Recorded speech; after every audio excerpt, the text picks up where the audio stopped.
Hi, this time, this video is going to be about calculus. We're going to do implicit differentiation, and I know it sounds really complicated, especially with the name, but trust me, it's really simple. First of all, let's establish the basics. What is the difference between an explicit and an implicit equation? Well, an explicit equation is when y is isolated as a function of x, or in other words, y can be isolated easily as a function of x. One example is y equals x squared plus 3. I mean, y is on its own side and x squared plus 3 is the function. To derive this, or any explicit equation, you'll just derive directly with all the methods you've learned so far. However, an implicit equation is where x and y are not as easily separatable, or they're just not separate, like x squared plus y squared equals 4. This is not a function. I'm well aware of that, and you should be too. But that does not mean that you can't differentiate it, because it is differentiable, just not directly as explicit equations, but that's why I'm here. I'm here to teach you how to differentiate implicit equations or functions, whatever you want to call it. This is the kind of implicit equation that you cannot isolate y as easily, or at least, well, you would be too lazy to isolate it because it's a tedious process. I get that. Which is why we don't have to isolate it, even if it's possible. We can derive as it is. But it requires a 4-step technique, which is what I'm going to teach you. The first step is to differentiate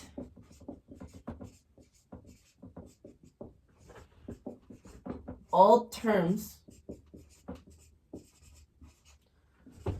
with respect to x.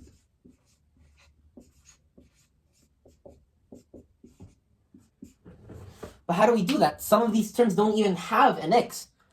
It's a tricky part, and the explanation can be a little complicated, but you can make a rule of thumb, which I'm going to get into right now. So how do we derive with respect to x if there is no x? Well, this is kind of where the chain rule applies. Basically, our derivative of this would be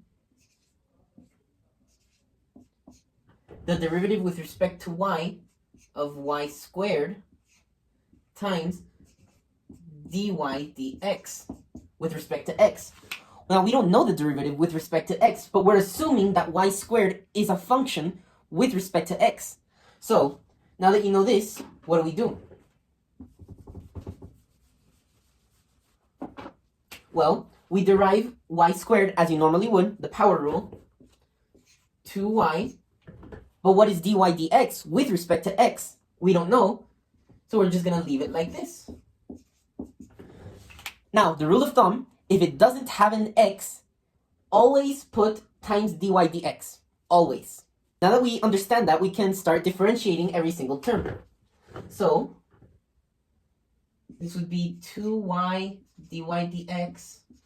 You can use either dy dx or y prime, depends on what you prefer, minus, also with y, so the derivative of 3y, which would just be 3, times dy dx equals, oh, but wait, this does have an x, so we can just differentiate directly. There's no need to add a dy dx. So the power rule, 15x squared. All right, we have our first step done. The second step to implicit differentiation is gather all dy dx terms on one side of the equation. But we already have that. It's already given for us, which is, well, it's nice, it's convenient. So we just move the equation down, since they're already isolated, but if it weren't, you just have to manipulate algebraically, as you should already know, and move all dy dx terms to one side of the equation, which is already done here. So we just rewrite. We don't touch the equation, we don't do anything to it.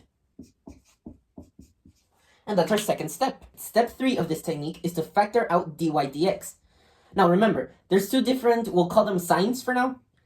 There's two different signs for derivatives. One that represents the operation of a derivative, and one that represents the result, basically. Dy dx is the result, and for now, it's, well, a variable. We don't know what it is, and that's what we're trying to find. So this, well, you could just see it as a variable that we're solving for. Now, we factor out dy dx times 2y minus 3 equals 15x squared. That's our third step. For the fourth and final step, we solve for dy dx. And what does solve mean? Isolate. So it's as simple as dividing both sides by 2y minus 3. And our final derivative for the implicit equation y squared minus 3y equals 5x cubed equals 15x squared over 2y minus 3. And there you have it. That's how you do basic implicit differentiation. There's something weird about this. In the final derivative, I know you can't really see due to the reflection, but in the final derivative, we still have an x and a y. What can we do there? Well, you know how you get asked to find the derivative at a point? Well, for that point, you plug in the original function, solve for y, and there you have your point. If you have a full coordinate, you can plug it in and find the slope of the tangent line at that point with a derivative that has two variables. But let's practice it. Let's see it into play. All right, we've got a trickier derivative we can try now. Still no at a point. The derivative at a point, not yet. But let's try a harder example so we don't run into a problem later. All right, so first of all, what do? Take the derivative of every single term. But what about natural log of y cubed? That's a chain. We have to use the chain rule. So the derivative of ln of something is 1 over the inside part times the derivative of the inside part y cubed, which, well, 3y squared dy dx. Why? Because we're differentiating with respect to x. Now, for 5x, it's just 5, and for 3, well, it's just 0. So that's it. That's our first step done. Now, we actually have to isolate dy dx. So, this is not dy dx, so we're gonna multiply both sides by y cubed. So this term cancels out times y cubed. And now we have 3y squared dy dx equals 5y cubed. Now, for step 3, factor out dy dx. Now, because it's not an expression, it's just a product, we can just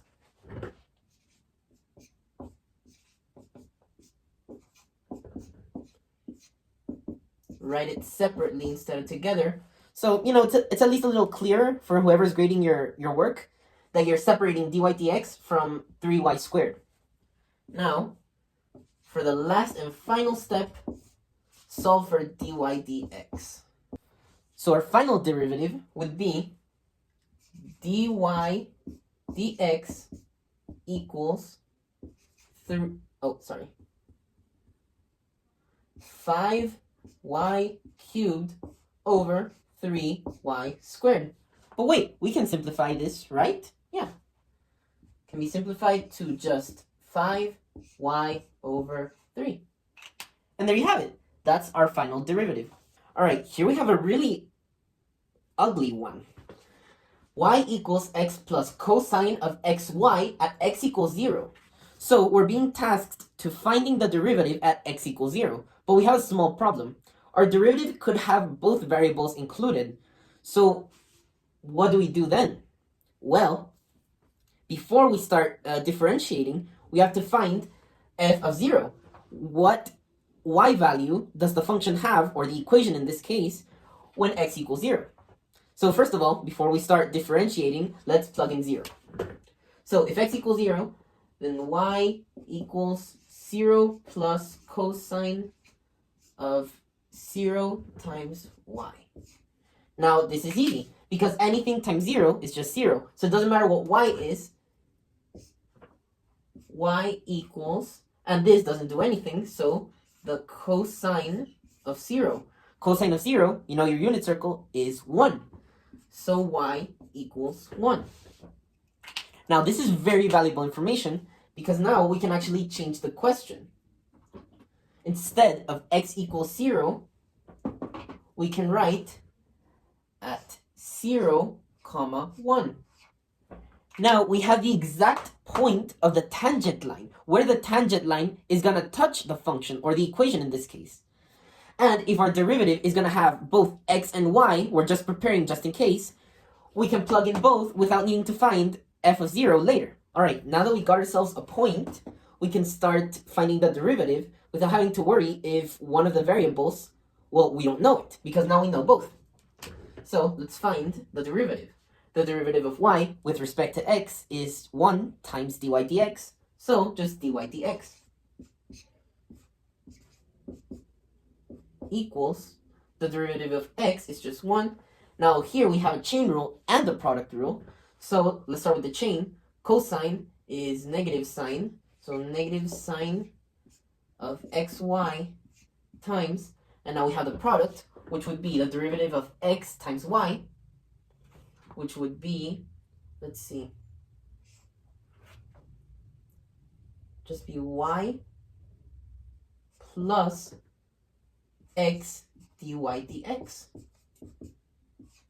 At this point, you can probably do the product rule in your mind. It's not really a tedious process, so it's fine. All right, that's a little ugly, I have to admit, but we can, bring it together. Dy dx equals 1 minus sine of xy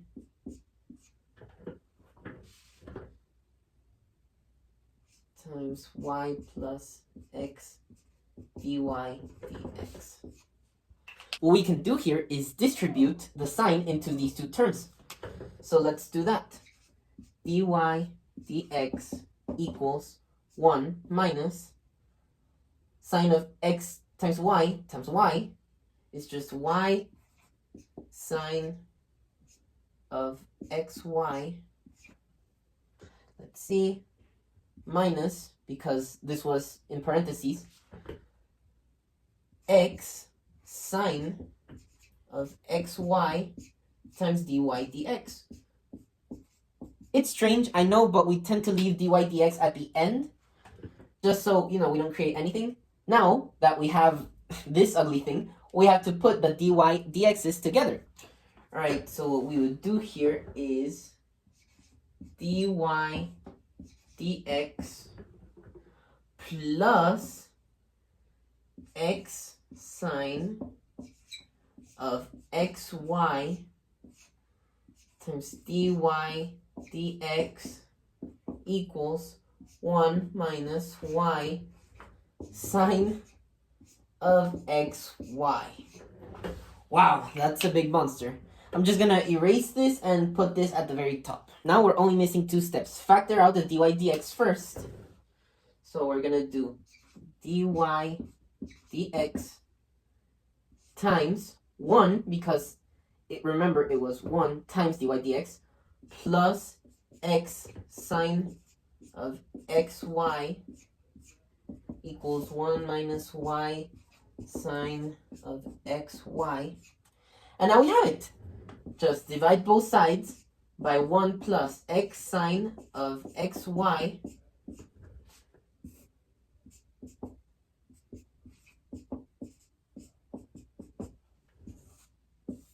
right?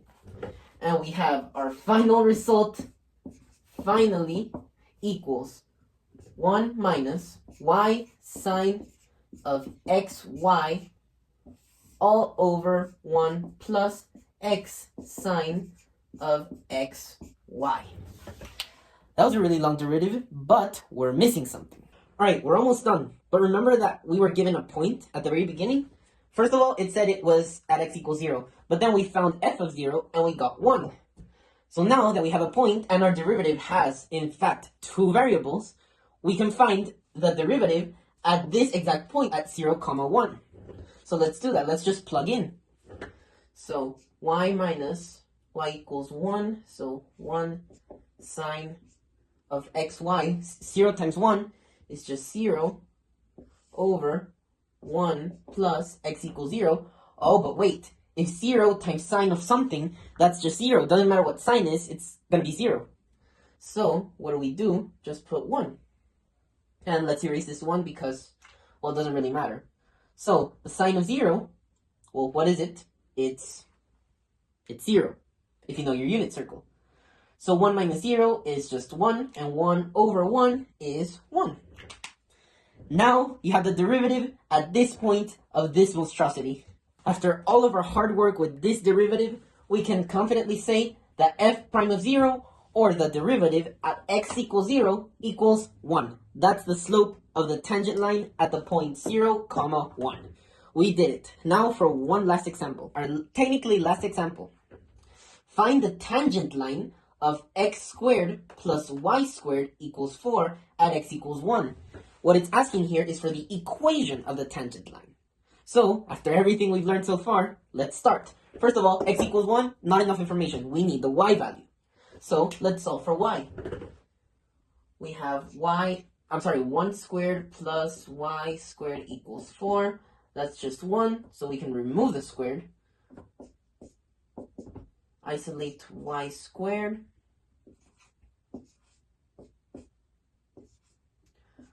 Oh, but look what we have here.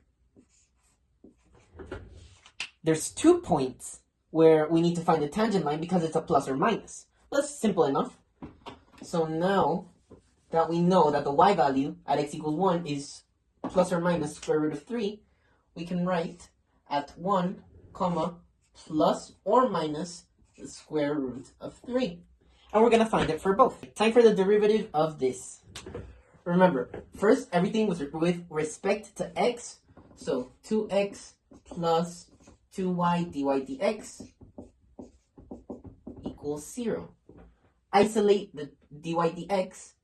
So 2y dy dx equals negative 2x. Now, let's divide straight up to isolate our dy dx. And dy dx equals negative 2x over 2y, or negative x over y. We have the derivative, now we can find the slope at this, well, technically these 2 points, and we can just write the what's it called? Oh, sorry, I forgot the thing. We can write the slope with the derivative at these 2 points, and we can find the equation of the line. That's what I was trying to say, I'm sorry. Alright, we have our derivative, and let's recall something really quickly. This is the point-slope form. We always wanted in point-slope form because, well, typically in calculus that they ask you for point-slope form and not y equals mx plus b. So let's get started. Let's start with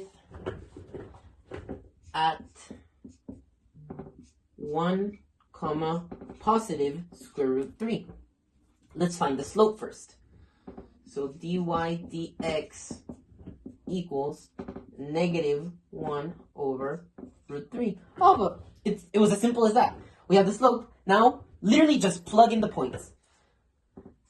Y minus square root 3 equals negative 1 over square root 3 times x minus, well, in this case, plus 1. There's our first tangent line. Now, we have to find the tangent line at 1, comma, negative root 3. So that's pretty simple, right? Dy dx equals negative 1 always, but this time negative root 3. So negatives cancel out and we have 1 over square root 3. Now plug in y plus square root 3. Oh, I'm sorry. This isn't supposed to be a plus because only in the derivative do you make the 1 negative. When you're asking for the point, it's always positive, so it stays a minus. That was my mistake, I'm sorry. In this case, because the point is negative, you do have to put it into a plus, equals the slope 1 over square root 3 times x, well, minus 1. That stays the same.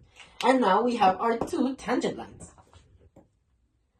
But there's something else.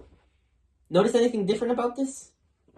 Find the normal line of x squared plus y squared equals 4 at 1, well, plus or minus root 3. So what are we doing? Does that mean that we have to find another derivative? What does that mean? No, the normal line just means that the slope changes. The derivative remains the same. So let's do this. At 1, comma, positive root 3, we said that our slope was negative 1 over root 3. But what does normal mean in calculus, in physics? What does normal mean? It means perpendicular. So, for a slope to be perpendicular to another, that means that when you draw the lines, at the point where they intersect, they form 90-degree angles. So, how do we find the perpendicular slope to this? Well, the perpendicular slope, let's write it down, perpendicular slope is negative reciprocal.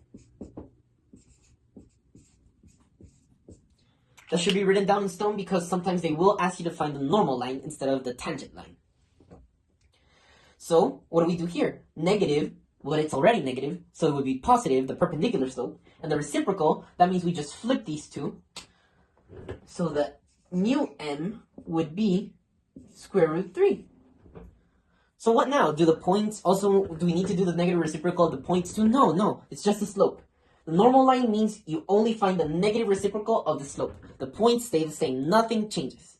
So, y minus the square root of 3 equals the square root of 3 times x minus 1.